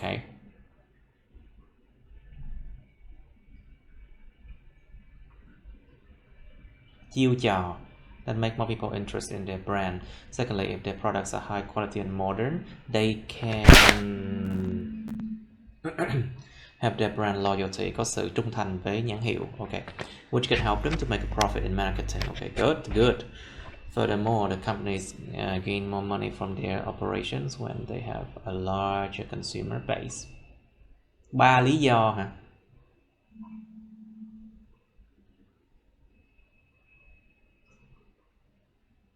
Cảm thấy cái lý do thứ ba này của Phương á, nên viết nhiều, nên mở rộng thêm chút xíu nữa. May need to expand this third idea. Có thể cần phải mở rộng thêm ý tưởng thứ ba này nha. Maybe try to expand the third idea because it's only one sentence. Nó còn câu. Ok. Có nhiều bất lợi mà có thể được nhắc tới. Chấm. Khởi đầu phẩy. Những cái quảng cáo that have taken many different forms. những cái quảng cáo nó đã có được nhiều dạng khác nhau. Nói cách khác thì sao? Nó sẽ được nhìn nhận bởi một cái bộ phận những cá nhân rộng lớn, a variety of individuals, phẩy, bao gồm trẻ nhỏ và người già, chấm. Vì lẽ đó có tiềm năng cho họ để mua những sản phẩm hay là products. Hai từ này giống nhau mà. These two are similar. The goods that are introduced, mà mua những sản phẩm mà được giới thiệu ra ở những cái cách mà tuyệt diệu trên TV.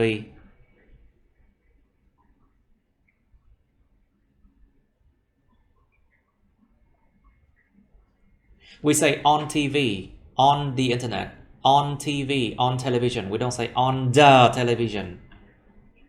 I think so. Moreover, it also contributes to global warming. It này là cái gì vậy Phương? What does it here refers to?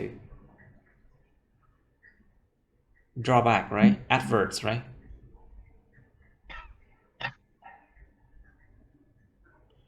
Nếu mà ít này nói về cái advert, về cái quảng cáo nó cũng đóng góp vào nóng lên toàn cầu thì là vô lý. Nó phải là cái sản phẩm, sự sản xuất nó dẫn đến toàn cầu chứ. Cho nên cái ít em ở đây nó sẽ gây hiểu lầm. It here, if you try to refer to adverts, then it's nonsense because advertisement does not contribute to global warming. It's the production of products. So, say again. Vậy là chỗ đó dùng chữ production. Cái chỗ này nó phải rõ ràng là production chứ không được dùng ít để thay thế cho cái gì cả trong trường hợp này, tại vì vô lý. The production of goods chẳng hạn. The production of, không muốn lặp lại chữ product thì là the manufacture of products. Sự sản xuất của những sản phẩm. So contribute to global warming. For example, if people wish to buy a lot of văn nói là spoken language, you see. Many. I have many. Money products.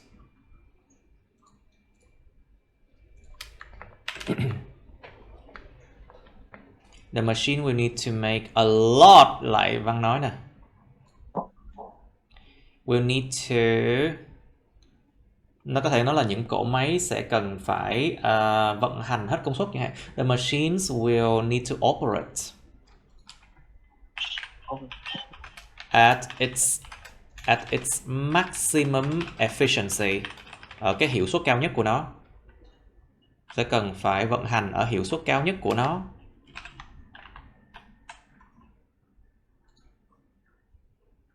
Số nhiều right, like okay, plural. Operate their maximum efficiency. Và cái chỗ này là thông tin phụ thêm. This is extra information, so do not use that. Use which. Phải mà điều này có thể thải khí ra vào trong không khí. Thêm vào đó, okay, 3 ý hả? You have three main ideas, drawbacks. Okay. Many customers who are easily attracted by the ads will purchase the product as a result of marketing. Vẫn cảm thấy như cái thứ ba này luôn luôn là Phương cần phải expand nó. Cảm thấy vậy luôn á. It feels like you need to expand. The third idea more. Nếu mà không ghi thứ ba thì thôi, ok. Nhưng mà nếu mà nói một ý ra mà nó đơn lẻ đơn chiếc như thế này á, không nên. Nên là expand nó ra thêm một câu nữa. Try to expand like one more sentence. If you do not mention this one, okay. But if you do mention it, try to expand one more sentence, okay? In conclusion, business should act properly. Những doanh nghiệp nhìn chung nên cư xử một cách đàng hoàng hướng với những cái thân chủ khách hàng that are not the target market even when they wish to increase their profits. What? Nhìn chung những doanh nghiệp nên cư xử một cách đàng hoàng hướng đến những khách hàng mà không phải cái thị trường mục tiêu của họ, dù rằng khi họ mong ước gia tăng lợi nhuận của họ. What? I don't understand. Mọi người nghe hiểu cái logic này không? You understand this logic? I don't.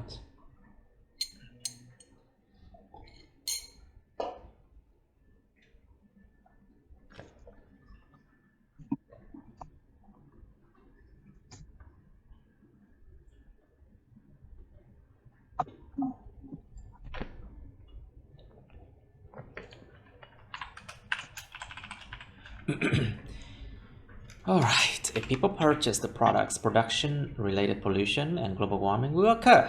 Okay.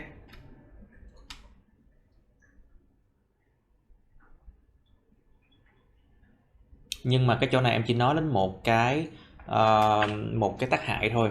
Nhưng mà trong cái bài nó nói 3 cái lận. This is only one of your 3 drawbacks.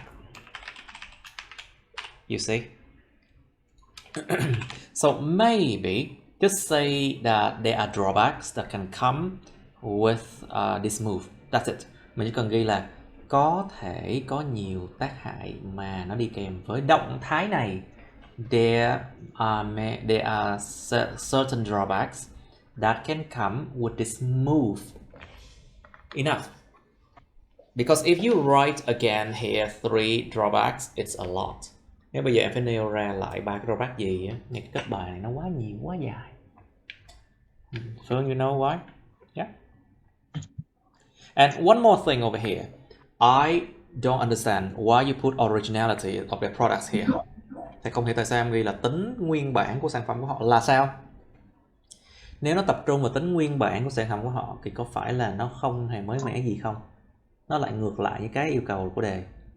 If you mention the originality of the products, it implies that there's nothing new to the products, which is the opposite of what the essay is trying to discuss. Phương thấy không? You see it?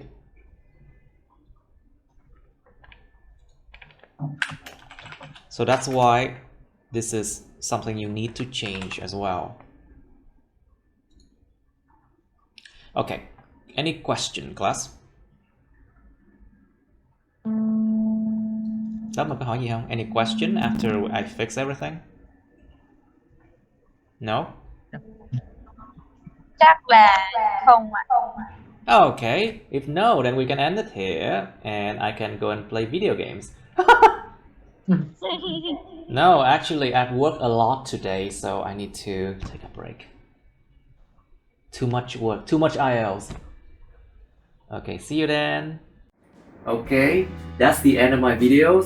Please like, share this video with your friends, subscribe to my YouTube channel, and press on the bell button next to the subscribe button so you can get notified about my new uploads, okay? You can also press follow my Facebook, but please don't add me on Facebook as friends, okay? Cảm ơn các bạn đã theo dõi nha. Các bạn hãy nhấn vào like, chia sẻ video này bạn bè các bạn. Nhấn vào nút đăng ký kênh YouTube mình và nút cái chuông kế bên cạnh để đăng ký kênh đó, để mà các bạn sẽ được thông báo về những video mới nha. Các bạn cũng có thể nhấn vào nút theo dõi Facebook mình, nhưng nhớ đừng kết bạn Facebook mình nha. Thank you and see you. Bye.